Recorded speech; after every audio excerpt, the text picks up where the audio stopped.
Morning, everybody. Back out here in the shed, working on another Road King. Be a little different YouTube video. We're gonna try to do a little more laid back video. It's gonna be a lot of time lapses. We're putting the motor in it, but we're not gonna do like a step by step. Like this is what you do. This is what you do.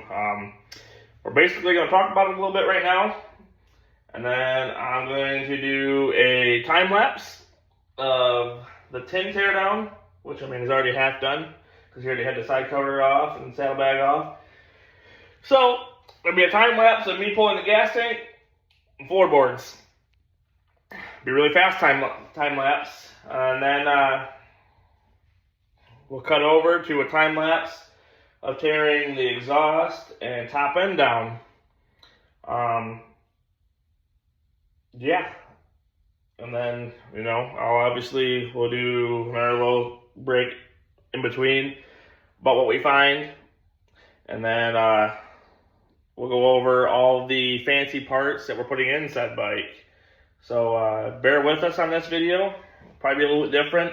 It'll be a feeler video. If you guys like it, drop it in the comment. Let me know if this is like the kind of content you guys like to see. Or drop in a comment if you'd rather see like more like in-depth, right up in it, you know, how to do it. But the problem with that is there is a million people out there already making the how-to videos on big bores, cams.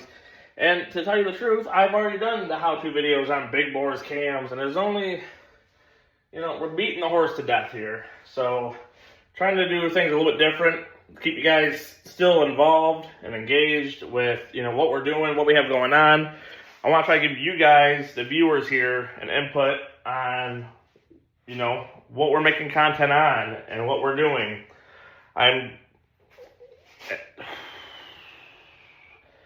This really wasn't supposed to be how this video was supposed to start, but this is how we're in it. We're already here. We're already doing it. We're committed now. I guess while we're talking about what you guys want to see, drop it in the comments too. Before I spend all the money on a full helmet setup with the GoPro for all the moto vlogging, if you guys aren't even interested in that, drop it in the comments right now. Because I don't want to waste my time and my money on producing content on moto vlogging and, like, you know, just out riding and doing the trips. If you guys don't even want to see that, I know. Me personally, I also don't really care to watch moto vlogs. That's just me. I love watching the YouTube videos of the guys, you know, out at events and stuff like that, but like the actual just on the bike, I don't care for it. So if you guys don't care for it, I'm not going to do it either. So in the comments right now, drop down what you want to start seeing. So that way I can start producing those kinds of videos and content. If you don't know, you're about to know now that I have quit my job, my day job, and this is all I'm doing full-time now. I am full-time bike mechanic, out of the shed, out of my grandpa's barn. So all we're doing, so we're going to have a lot more time to focus on the actual content and video editing. So I'm thinking like 1 or 2 days a week, that's all I'm going to do is content videos or editing that said content. But back to your scheduled program. Road King teardown, time lapse now.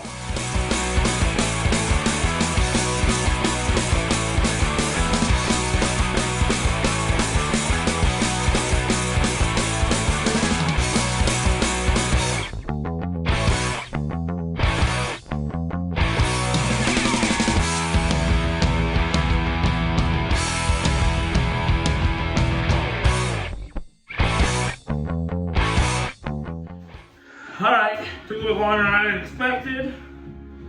I got it off. You guys probably laugh, see me bump my head on the handlebars. You'll have that. Now we're going to jump right into another time lapse of pulling like the exhaust off, the floorboards all off. I might do some camera adjusting and get some decent videos. Missing a horn bracket bolt on this side. Make note of that. Probably gonna do a little bit of cleanup first on this. It's a little grimy. So, yeah. I'll do some cleanup first. Then we'll jump back into the time-lapse video of pulling apart the rest of the motor. Whole top end, cam chest, everything. So you guys don't go nowhere, because then for you it'll be about 2 seconds and you'll start seeing our video for the time lapse. But for me, it's probably going to be about an hour. So stay tuned. We'll be right back.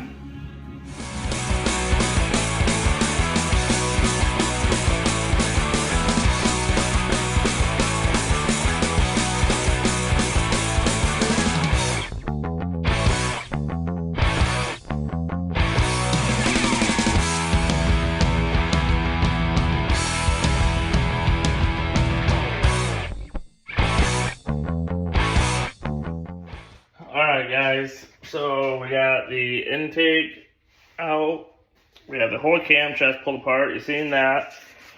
2000s, just a touch over of 2000s on run out, which was extremely good. Cam bearings basically fell right out of it, in a good way. They weren't bad, but they pulled right out, no problem there, no popping, banging, cracking, nothing. So far everything's looking really good. I mean, nothing wrong with the cams. I know there's some slight frosting on them, but I mean, it's original camshafts. Everything was all original. I don't recall how many miles were on the bike. 70,000 miles on the bike. 69,900 and something. So 70K ain't too bad. The tensioner shoes, they did have quite the groove in them, so it was showing the 70K. But we're going to throw you guys back in our time lapse on pulling our heads and jugs and pistons all out. And then that's going to wrap it up for this session. I'll probably do 2 different time lapses videos. We'll do a full teardown one, just so that way, I mean, guys that want to see a time lapse of teardown, you can see it. And we'll do another one for the reinstall.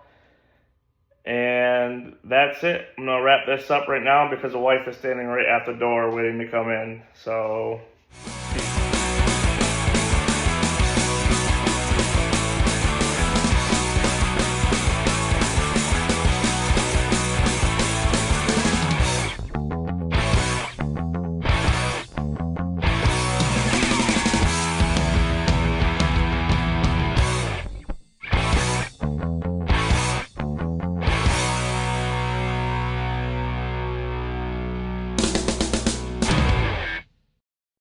Road King motor, all tore down.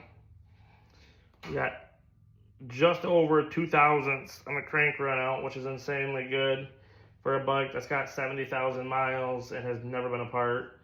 Full top end off. Everything checked out great. A little bit of wear on the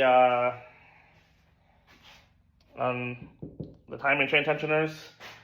But other than that, pretty good. A lot of rear carbon, but that ain't nothing to worry about because we're replacing everything anyways. And Facebook's gonna see it first. This will also be YouTube video and TikTok. But we're gonna go over everything they're putting in this bike because I personally believe that this is about 90% the right way to do things. Yeah. I'm not wrong. This is 100% like guaranteed perfect to work.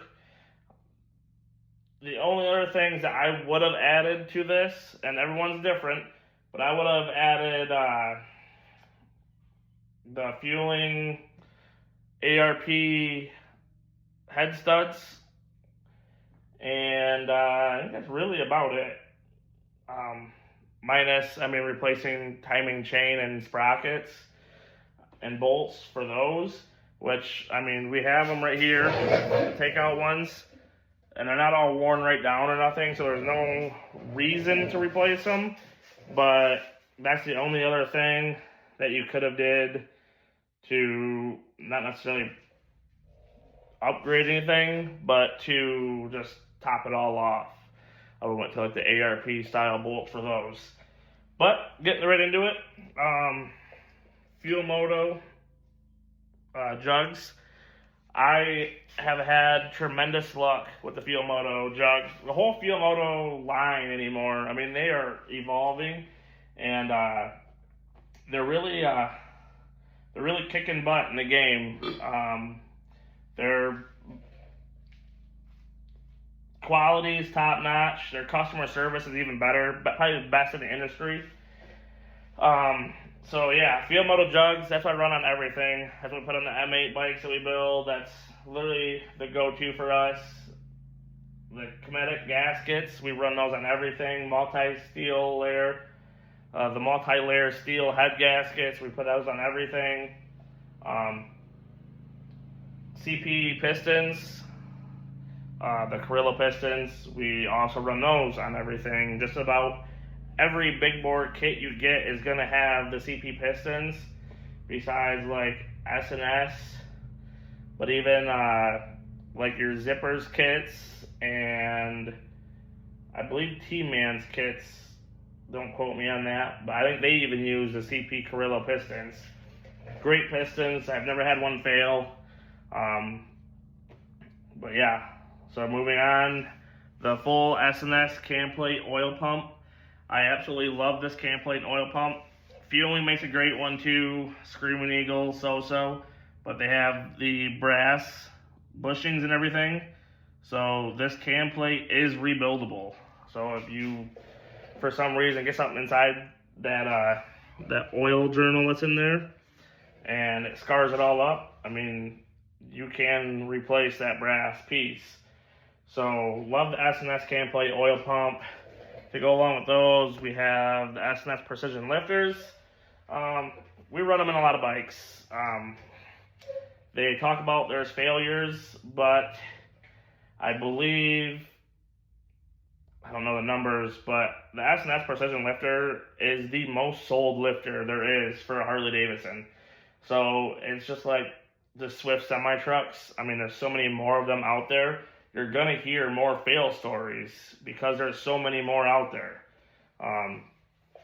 But we've had one fail, and it was on one of our personal bikes, and we ride them hard. And it wasn't even like a lifter failure, it just started to collapse a little bit. So you had that little bit of ticking sound. But they were great. We got a hold of Fuel Moto S&S. They sent us a whole new set for free, and it was taken care of. But that was the only time we've ever had one fail. We've never had any other things fail for the lifter side of things. I personally like the Fueling Race Series lifters myself. That's what's in the blue bike. But moving on to the cams. We got the Woods 555 cams. I am falling in love with the Woods cams. We've been putting them in everything lately. I was a diehard S&S guy and Fueling guy for a long time, and I still love the S&S and Fueling cams, but the Woods cams, they're really, really performing very, very well in everything we've put them in so far. The blue bike is going to be switching to one of the Woods cams. We're about to put the 22XE in the blue bike also. But we have the Woods 555s in this, and stay tuned because I'm pretty sure we're putting Woods 777s in another bike, another 110 build actually, very, very soon. And the Woods 777 is basically just a 555 but on steroids. The 555s are a great touring cam, a great performance cam. I mean, it's got the low end torque. It's a monster torque cam, but then it's got amazing power way up top. So just all over the board, it's a great cam. Moving on now, we're on to putting the Fueling Easy push rods in. Again, not Fueling, Fuel Motos. Sorry, Fuel Moto Easy push rods. And again, the Fuel Moto's making great stuff. We put their push rods in everything. They reuse your factory push rod tube, save a couple bucks. They're like $200. Can't go wrong. And then, obviously, the GT cat bearings, the cam bearings, we put those in all of our bikes too. Fueling head breathers. These are a must anymore. Everyone's making them. I like the fueling ones. We have the fueling M8 breathers in the blue bike.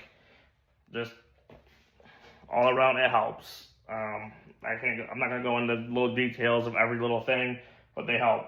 And then we are going to be running the fueling injectors in this bike also.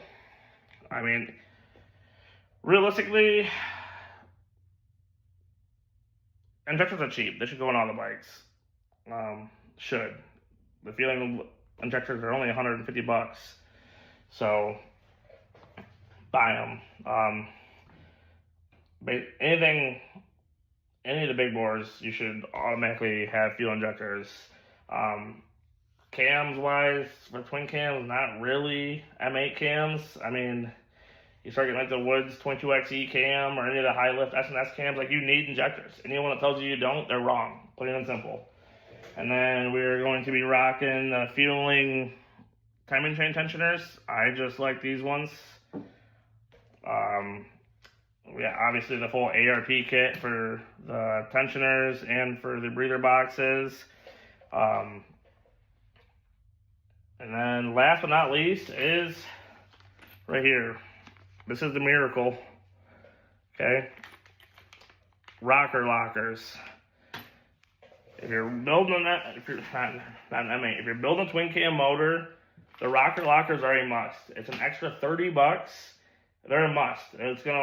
These little bushings go in between the bolt that actually bolts down your rockers, and then takes up all the slack between the bolt and the actual rocker shaft plate. It's going to quiet it down. It's going to lock that box right down. Anything that's high mileage or high lift cams, you need them. And for, like I said, 30 bucks, just put them in. It's that simple. And that's everything. Like I said, if you need help picking stuff out or you need links to any of this stuff, get a hold of me, drop a comment. But this is the ideal right here. If you're going to do a big bore setup in your twin cam, this right here is everything that you're going to need and then some. Perfect example. And then obviously 2-in-1 exhaust. If you don't have one, get one. And you are going to have a hot rod. But that's what we like to do here. Whiteshed Customs, making hogs fly. Peace.